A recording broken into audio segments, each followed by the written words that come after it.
यहाँ के विधायिका महोदय, चाहे जितने भी प्रत्याशीगण हैं हमारे इस ईचागढ़ क्षेत्र की ही पकड़ लीजिए, आप उन्हें सीधा साफ साफ शब्दों में कहिए कि हमारे सामने जितने भी विधायक महोदय हैं सभी मिलजुल कर एक एक पेज लेके एक छोटा सा एप्लीकेशन लिख के दिखा दीजिए। अगर एप्लीकेशन किसी भी प्रत्याशी या विधायक महोदय द्वारा लिख लिया गया तो आप लोग जो बोलिएगा उस चीज के लिए करने के लिए हम तैयार हैं। कारगिल युद्ध में वीरगति को प्राप्त हुए वीर शहीद नागेश्वर महतो की जयंती पर, साथ ही साथ भारत के प्रथम राष्ट्रपति डॉक्टर राजेंद्र प्रसाद के जन्म जयंती पर उन्हें नमन करते हैं, वंदन करते हैं। आज इस क्षेत्र में लंबे समय के बाद एक अवसर मिला है हमारे इस क्षेत्र के लोगों को अंधेरे से किस प्रकार से उजाले की ओर ले जाने का।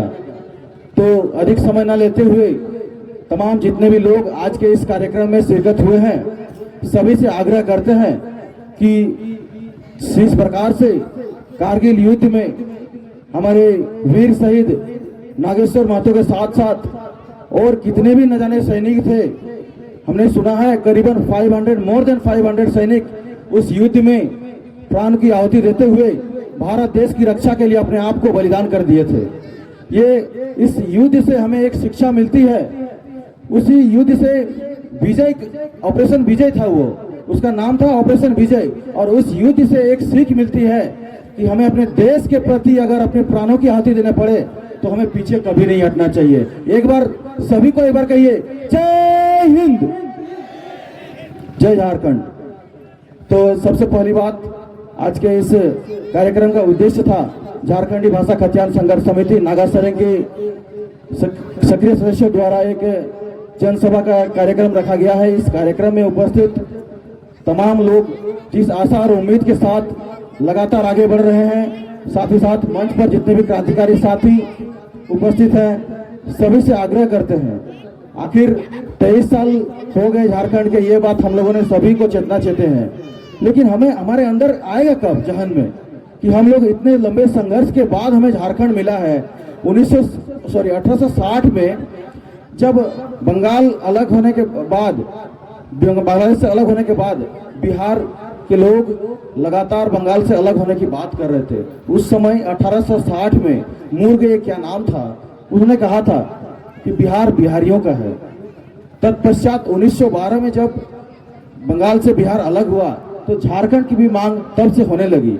लेकिन सोचने वाली विषय है उस वक्त झारखंडियों के हित में, क्योंकि ये बिहार का दक्षिणी छोर है, बिहार के दक्षिणी छोर में जितने भी लोग आते थे उन्हें अपना हक और अधिकार से हमेशा से वंचित रखा गया है। आज 88 साल के संघर्ष के बाद जब हमें ये राज्य मिला है तो हमें सोचने वाली विषय है आखिर हमें ये राज्य मिला क्यों, और राज्य मिला तो किस आधार पर मिला, बस भौगोलिक आधार पर मिला है कि आज हम झारखंड राज्य के निवासी हैं। सही कहा जो भी दादा है, जो बात रखे आपने, कहा कि खतियान आखिर क्या है खतियान। हम लोग कभी भी कहीं जाते हैं, आज ब्लॉक में अगर हमें जाति आय आवासीय अगर कुछ भी बनाना होगा तो सबसे पहले हमें खतियान की मांग की जाती है। और दूसरी बात, यहाँ पे उपस्थित तमाम लोगों को एक चीज कहना चाहूंगा, हमारी झारखंडी भाषा खतियान संघर्ष समिति की ये लड़ाई ना किसी जाति से है, ना किसी धर्म से है, ना किसी संप्रदाय से है, ना किसी लिंग से है, क्योंकि इसमें साफ साफ किया गया है खतियान आधारित स्थानीय नीति, खतियान आधारित नियोजन नीति, उद्योग नीति, विस्थापन नीति। आज इस क्षेत्र के लोग लगातार दर दर भटक रहे हैं, अपने आप को पलायन करने के लिए मजबूर हैं। आखिर करे तो करे क्या, अपने परिवार के भरण पोषण के लिए कहीं ना कहीं तो जाना होगा। आज शाम के इस गोधूली वेला में आप सभी से एक रिक्वेस्ट करना चाहेंगे, जितने भी लोग हमारी बातों को सुन रहे हैं, चाहे हमारे पहले जो वक्ता थे उनकी बातों को आपने सुना, बारीकी से सुना कि आखिर नेता मंत्री होते किसके लिए हैं। तो सबसे पहली बात, वो हमारे सेवक होते हैं, दूसरा कुछ नहीं। नौकरशाही में जितने भी लोग हैं आज हमारे यहाँ पे, हमारे झारखंड क्षेत्र में हो, चाहे हमारे इस ईचागढ़ विधानसभा में हो, चाहे झारखंड के पूरे जिले में जितने भी प्रमंडल में जितने भी लोग हो, नौकरशाही में आज लोगों की कमी रहने के कारण आज हमें ये खामियाजा भुगतना पड़ रहा है। लगातार हम देखते हैं कहीं भी जाते हैं, आज सबसे पहली बात प्राथमिकता जो हमारे झारखंड के मुखिया आदरणीय मुख्यमंत्री माननीय मुख्यमंत्री ने एक बात कहा था कि झारखंड अगर झारखंडियों का है तो सबसे पहले झारखंडियों को उसका अधिकार मिलना चाहिए।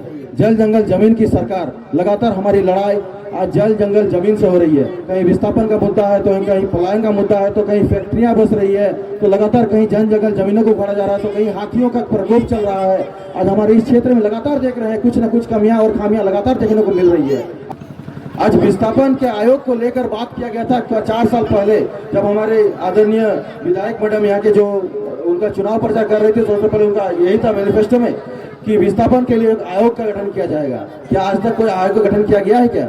ये क्षेत्र विस्थापन के दायरे में नहीं आता है, लेकिन कहना पड़ रहा है क्योंकि मीडिया के माध्यम से हमें ये संदेश पहुंचाना चाहेंगे कि लगातार जिस मुद्दे पर जो चर्चाएं होती है, आज 40 वर्षों से एक ही चीजों पर मुद्दे पर यहाँ जायचागढ़ विधानसभा के लोगों के द्वारा ठगे जा रहे हैं। विस्थापित लगातार किस चंगुल में फंस रहे हैं, उन्हें समझना होगा कि आखिर है कहाँ हम। सबसे पहली बात, विस्थापन का मुद्दा को लेकर जिस लड़ाई लड़ी जा रही है, उस लड़ाई को भी जानना होगा। विस्थापन के मुद्दे क्या है और नियोजन के मुद्दे को लेकर तो हम लोग काफी पीछे हैं। 60-40 लगातार ये आंदोलन चल रहा है, जिस आंदोलन के वजह से हम चाहते हैं कि आने वाला पीढ़ी, आने वाला भविष्य, आने वाला नस्ल अंधेरे में न चल जाए, उसको लेकर ये लड़ाई है। आशा करते हैं, आज कुछ दिन पहले हम लोगों ने एक कंपनियां द्वारा बुलाया गया था, वहाँ के ग्रामीणों द्वारा बुलाई गई थी, बात बोल ही देते हैं। भूमि स्थित बिहारी स्पंज लिमिटेड जो अभी वर्तमान BSPL बन रहा है, स्टील प्लांट के नाम से चल रहा है।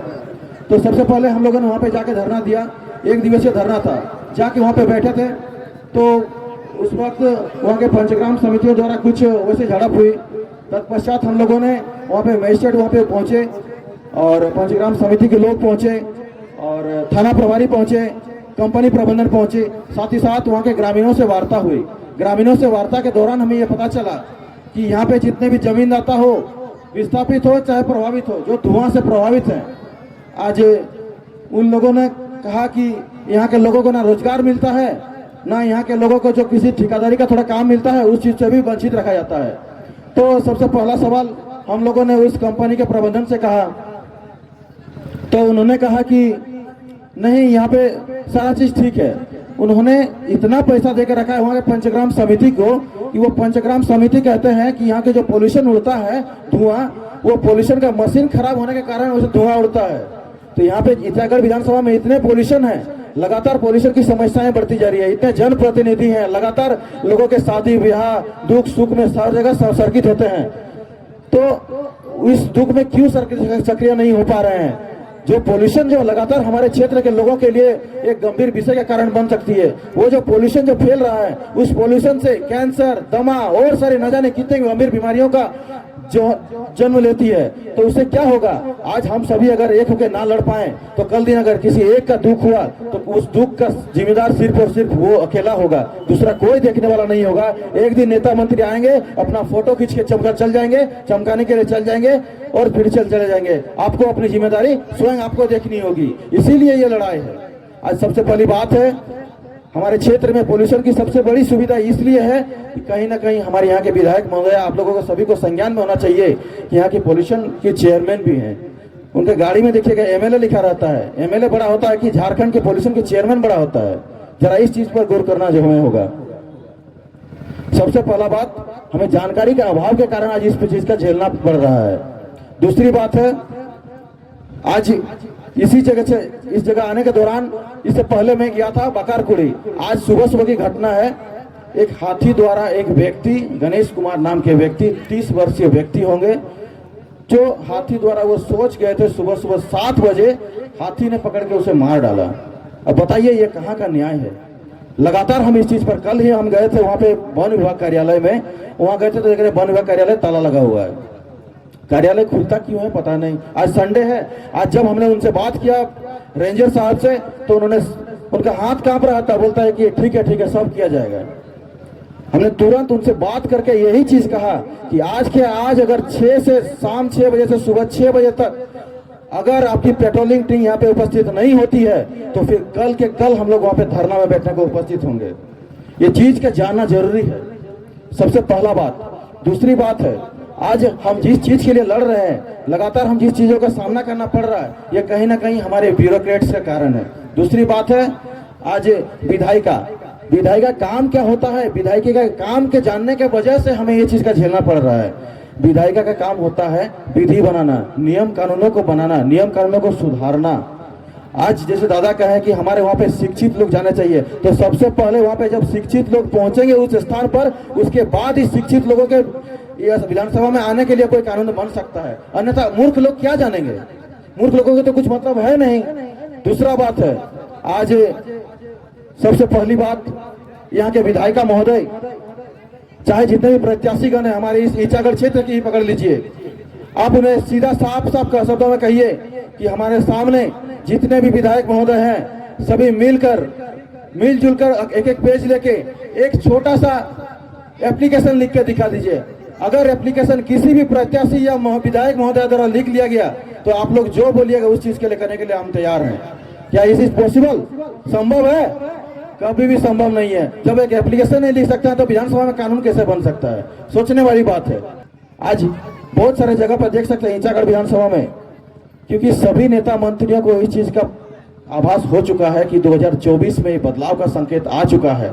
इसीलिए हर एक पार्टी जेबी केसर्स को किसी न किसी तरह से नीचा दिखाने का काम कर रही है और कहीं ना कहीं वो चाह रही है कि इनको नीचे गिराने का काम कर रही है। लेकिन हम विश्वास दिलाते हैं जेबी केसर्स लगातार उन जन मुद्दों के साथ जिनके खिलाफ शोषण हो रहे, उत्पीड़न हो रहे, शिक्षा के खिलाफ, चाहे जिस स्तर पर बात करें, लगातार जेबी केसर्स साथ है, साथ रहेगा। जब तक हम अपना हक और अधिकार ना लें तब तक लगातार हमारे मौलिक अधिकारों के साथ खनन हो रहा है। क्या बात है भाई? हम लोगों ने गुनाह क्या किया है? झारखंड अलग हुआ है, किसके लिए हुआ है? बिहार से अलग हुआ है, बिहार से हम लोगों ने मांगने गया था क्या?